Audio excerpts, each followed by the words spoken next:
Assalamualaikum warahmatullahi wabarakatuh.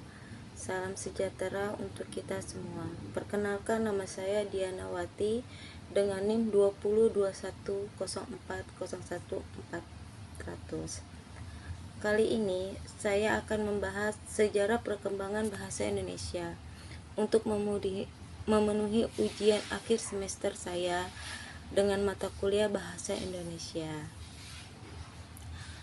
Latar belakang sejarah perkembangan bahasa Indonesia. Bahasa Melayu telah dipakai sebagai lingus franca selama berabad-abad sebelum di seluruh kawasan tanah air. Pada peristiwa Sumpah Pemuda pada tanggal 28 Oktober 1928, ditetapkan bahasa Melayu sebagai bahasa Indonesia. Penetapan itu pun merupakan awal bahasa Indonesia berkedudukan sebagai bahasa nasional. Pada perkembangannya, dengan semakin pesatnya arus globalisasi dan modernisasi, ilmu pengetahuan teknologi bahasa Indonesia harus dapat menjadi sebuah instrumen dalam melakukan komunikasi utama di Indonesia.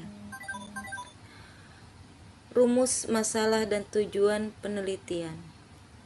Rumus masalah: bagaimana sejarah tingkat bahasa Indonesia? Apa saja fungsi bahasa Indonesia? Bagaimana kedudukan bahasa Indonesia sebagai bahasa nasional?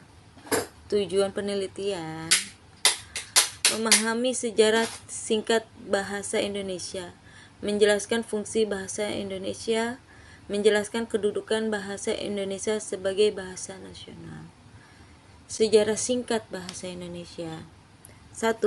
Perkembangan bahwa Indonesia lisan maupun tulisan berkembang mulai pada saat terbentuknya, yaitu pada 28 Oktober 1928 bersamaan dengan momen Sumpah Pemuda. Repelita 2018 meringkas Kongres Bahasa Indonesia melalui 10 Kongres Bahasa Indonesia. Pemerintah pada 16 Agustus 1972 meresmikan penggunaan ejaan yang disempurnakan, yang diperkuat dengan adanya keputusan Presiden nomor 57 tahun 1972.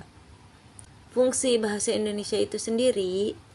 Dalam konteks kedudukan sebagai bahasa nasional negara Indonesia, bahasa Indonesia memiliki fungsi 1.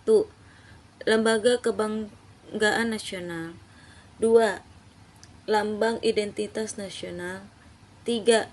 Alat pemersatu bangsa, suku bangsa yang berlatar belakang sosial, budaya, dan bahasa yang berbeda. Dan 4. Alat penghubung antar bahasa dan antar budaya. Kedudukan bahasa Indonesia sebagai bahasa nasional. Bahasa Indonesia menyatukan menjadi identitas dan menjadi kebanggaan Indonesia. Bahasa Indonesia diharapkan terus merekat setiap suku bangsa. Bahasa Indonesia menjadi bahasa penting jika memiliki fungsi selalu digunakan dalam penyebaran ilmu pengetahuan, sastra, dan teknologi. Terima kasih, itu dari saya untuk menyampaikan sejarah perkembangan bahasa Indonesia. Assalamualaikum warahmatullahi wabarakatuh.